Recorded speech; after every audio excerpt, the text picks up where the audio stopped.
The last hope the council chamber of the Varan coalition fell silent as another world died. On the holographic display, the fourth planet of the Kalara system flickered once, twice, then vanished into static. 3 billion souls, gone in the span of a heartbeat. Council Speaker Theron's three-fingered hands trembled as she gripped the edge of the crystalline table, her silver eyes reflecting the dying light of worlds she had sworn to protect. "Oh, how long?" she whispered. Military Commander Vexrel stood at attention, his scaled skin shifting through colors of distress, deep purple bleeding into ash gray. At their current pace, the Drogath fleet will reach our core worlds in 17 cycles. Maybe less. 17 cycles. Just over 2 standard weeks to prepare for extinction. The Drogath Empire had earned its reputation through 500 years of systematic annihilation. They didn't conquer. They didn't occupy. They simply erased, moving through the galaxy like a plague of steel and fire, leaving nothing but debris fields and silence in their wake. 14 civilizations had fallen before them. The Varan would be the 15th. What of our allies? Theron asked, though she already knew the answer. The Zorath Collective has withdrawn behind their defensive perimeter. The Krell Republic sent their regrets and closed their borders. The Mintharian Confederation. Vexrel's colors shifted to bitter orange. They didn't even respond. Of course they hadn't. Everyone knew the rule of the galaxy. When the Drogath came, you got out of their way or you died alongside their victims. There was no shame in survival. There was no honor in futile sacrifice. But there was one name that kept surfacing in the desperate whispers of the council chambers. One species that the other races spoke of in hushed, uncertain tones. One civilization that had appeared in the galactic community less than a century ago and had somehow carved out a territory that no one dared challenge. What about the humans? Junior Counselor Mira asked, her youth making her brave enough to speak the thought everyone else feared to voice. The chamber erupted in agitated murmurs. Thurin raised a hand for silence. The humans, she repeated slowly, tasting the word. Commander, what do we actually know about them? Vexrel's colors rippled with uncertainty. Very little, Speaker. They emerged from a region we had designated as dead space. No habitable worlds, no resources worth claiming. Their home planet, Earth, is a gravitational nightmare that should have crushed any complex life before it evolved. Yet somehow they survived, thrived even. He pulled up a display showing scattered intelligence reports. They've established 17 colonies in systems other races deem too hostile for settlement. Their ships are unusual. Biological components integrated with mechanical systems in ways our engineers can't fully understand. They rarely trade, almost never share technology, and have no formal alliances. But they've never been conquered, Mira pressed. Even when the Krall Dominion tried to claim their territory 15 years ago, the Dominion lost 4 battle groups, Vexrel confirmed quietly. Complete destruction. Not a single human vessel was reported destroyed. The Dominion withdrew and has never spoken publicly about what happened. Thurin felt a chill run through her core. 4 battle groups. The kind of force that could subjugate entire sectors, gone without a trace. There are rumors, Vexrel continued, his voice dropping. Stories that human ships don't follow our understanding of physics. That they can appear and disappear at will. That their vessels are alive in some way, thinking and adapting during combat. Some say the humans survived their hellish world by becoming monsters themselves. Monsters or not, Thurin said firmly, they're our only option. We've exhausted every diplomatic channel, every plea for aid. The humans are the last door we haven't knocked on. They may not answer, Vexrel warned. They've ignored distress calls before. By all accounts, they're isolationists who don't concern themselves with galactic politics. Then we make them concerned. Inzen? Thurin stood, her decision crystallizing with the weight of billions of lives. We send them everything. Battle recordings of the Drogath destroying our worlds. Tactical data. Our history, our culture, everything that proves we deserve to exist. We send it all on every frequency we know, aimed at every human outpost we can identify. And if they don't come? Mira asked softly. Thurin looked at the holographic map of their territory, watching in real time as another marker turned red. Another Drogath victory, another million dead. Then we die knowing we tried everything. The message went out 6 hours later, compressed into a data burst that screamed across the void at faster than light speeds. It carried the Varen's plea, their desperation, and their hope that somewhere in the darkness, someone was listening. Someone who might care. 3 cycles passed. The Drogath advanced, burning 2 more worlds. The Varen fleet prepared for a final stand they knew they couldn't win. Hope began to fade like starlight into a black hole. Then, on the morning of the 4th cycle, the sensors detected something impossible. A ship had appeared at the edge of their territory, not through a jump gate or hyperspace corridor, but simply there, as if it had always existed in that exact spot and reality had only just noticed. It was massive. Larger than any vessel in the Varen database. Its hull was black, not the black of paint or coating, but the absolute absence of light, as though a piece of the void itself had taken shape. And as their sensors focused on it, the ship's surface rippled, moved, breathed. The Obsidian Crown had arrived, and the galaxy would never be the same. The living warship, Captain Marcus Vale, stood on the bridge of the Obsidian Crown, his hands clasped behind his back, his expression unreadable as he studied the tactical display. Around him, the ship breathed. It wasn't a metaphor. The bulkheads expanded and contracted in a slow, rhythmic pulse. Organic neural networks, visible through transparent sections of the hull, glowed with bioluminescent light as they processed information faster than any computer. The floor beneath his boots was warm, almost body temperature. And if you listened carefully in the quiet moments, you could hear something like a heartbeat echoing through the corridors. The Obsidian Crown was humanity's answer to a question no one had been wise enough to ask. What happens when you stop trying to build ships that can survive anything, and instead build a ship that is alive enough to want to survive? Captain, the Varen Coalition is hailing us on all frequencies, Commander Sarachen reported from the tactical station. Her console was a hybrid of holographic displays and living tissue interfaces that responded to her thoughts as much as her touch. They sound desperate. Play it. The message came through, and Marcus listened in silence to the Varen's plea. He heard the fear in their voices, the resignation of a species that had already written their own eulogy. He saw the battle footage. Drogath warships tearing through Varean defenses like paper, their weapons reducing cities to molten slag. The Drogath, his first officer, Commander James Rodriguez, said from beside him, his cybernetic eye, a souvenir from the Kral War, word as it analyzed the footage. Didn't think they'd make it this far into civilized space. They're not civilized space's problem anymore, Marcus replied. They made themselves our problem when they started expanding toward the frontier. So we're doing this, going to war for a species we've never met? Marcus turned to face his first officer. You read the same intelligence reports I did, James. In engineering, Chief Engineer Marcus Webb, no relation to the captain, monitored the ship's vital signs like a doctor examining a patient. Heart rate steady, neural activity optimal, regenerative capabilities at 97%.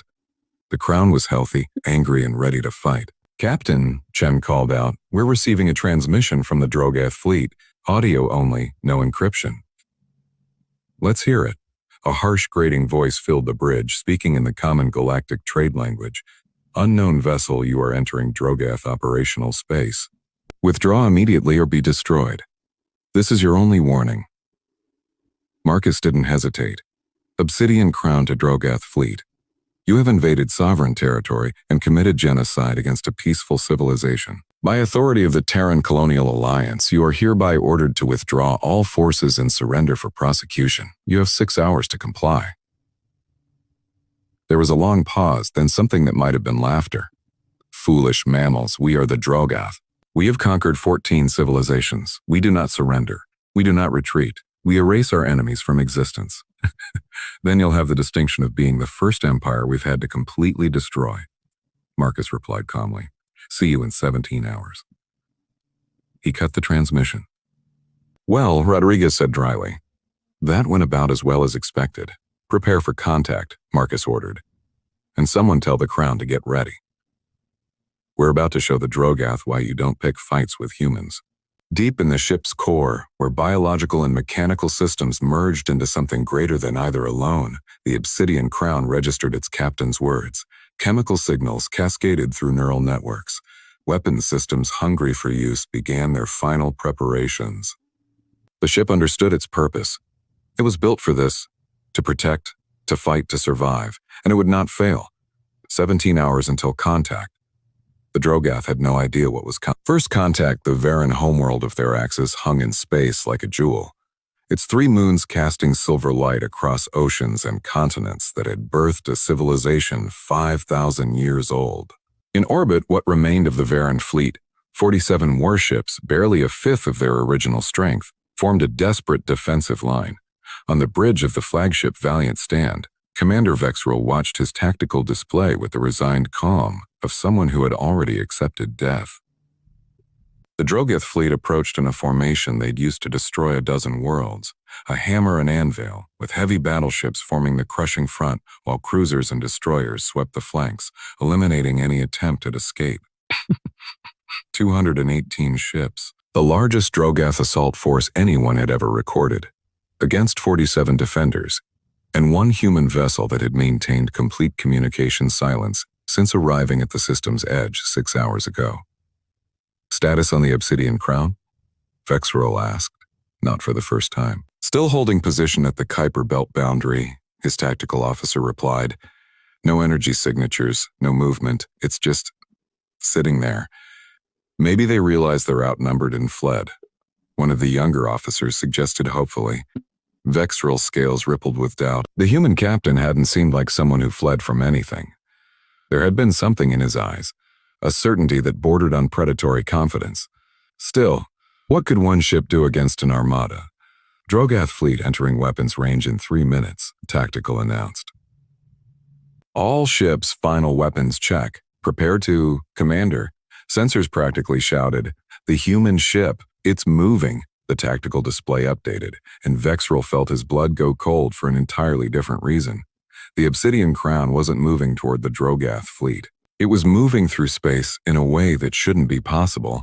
One moment it was at the system's edge, the next it was halfway between the asteroid belt and the inner planets, having covered light minutes of distance in seconds without any visible propulsion signature. How did they? They're broadcasting on all channels. Communications interrupted. The holographic display flickered to life, showing Captain Vale standing on his bridge. Behind him, the organic walls of his ship pulsed with rhythmic light, and his crew moved with precise efficiency. Attention, Drogath fleet. This is Captain Marcus Vale of the Terran vessel Obsidian Crown. You were given 6 hours to withdraw. That time has expired. You are now in violation of Terran Colonial Alliance sovereignty protection protocols. Surrender immediately, or you will be destroyed. The Drogath response came from their flagship, a massive dreadnought bristling with weapons. The alien commander appeared on screen, a creature of dark Keaton and cruel angles, its multiple eyes gleaming with cold amusement.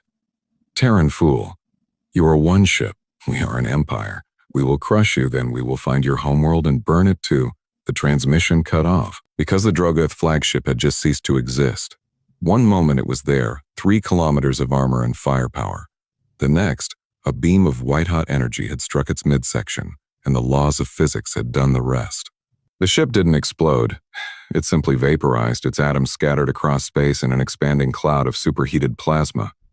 The entire Drogath fleet froze as if unable to process what they'd just witnessed. On the Valiant stand, Vexrel's jaw hung open. What was that? Scanning, his tactical officer stammered. Energy signature unlike anything in our database. It's like they weaponized a star. The beam was a contained fusion reaction channeled through some kind of biological focusing array, and the Obsidian Crown fired again and again. 2 more Drogath battleships disappeared in flashes of light so bright, they temporarily blinded sensors. The human ship wasn't moving. It didn't need to. Its weapons reached across hundreds of thousands of kilometers with perfect accuracy, each shot taking less than 2 seconds from targeting to impact. The Drogath fleet broke formation, ships scattering in all directions as panic replaced their usual brutal efficiency. They're trying to surround it, Vexrel breathed. Classic Drogath pack tactics. They'll attempt to overwhelm it from all angles. Should we move to support? His tactical officer asked. Before Vexrel could answer, the Obsidian Crown did something impossible for the second time that day. Its hull rippled, sections of the black surface sliding away to reveal hundreds of smaller weapons ports. Point defense systems that made Varan technology look like children's toys. The Drogath ships opened fire, hundreds of plasma bolts and kinetic rounds converging on the Crown's position. Not one hit. The point defense grid created a sphere of destruction around the human ship, every incoming projectile intercepted and destroyed with almost casual precision. Meanwhile, the Crown's main weapons continued firing, each shot eliminating another Drogath warship. The aliens tried evasive maneuvers, but it didn't matter. The Crown's targeting was flawless, as if the ship could predict where its targets would be before they even moved. "It's slaughtering them," someone whispered on the Valiant Stand's bridge. It was true. The battle, if it could even be called that, had become a massacre. The Drogath fleet, which had destroyed civilizations, was being systematically dismantled by a single human vessel. Ships tried to retreat, but the Crown's weapons had incredible range. Those that attempted to jump to hyperspace found their drives targeted and destroyed before they could initiate the sequence. 10 minutes into the engagement, 70 Drogath ships were gone. 20 minutes in, the number had reached 130. If you ever need help again, use it. Someone will come. The transmission ended, leaving Vexrel staring at the image of the obsidian crown as it began moving to a higher orbit, its impossible black hull reflecting Theraxis' sun. The galaxy had changed today. The Varen had learned that they weren't alone. The Drogath had learned that some species couldn't be conquered, and everyone had learned that humanity, the mysterious species from the gravity well of hell, the isolationists who rarely interacted with galactic politics, were not to be threatened.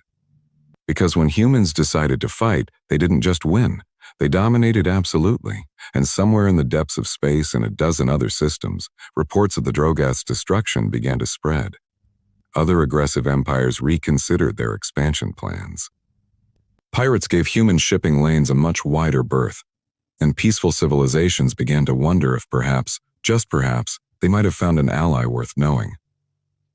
The Obsidian Crown had delivered its message. Humanity was listening, and humanity protected its own. Even if you'd only just met them,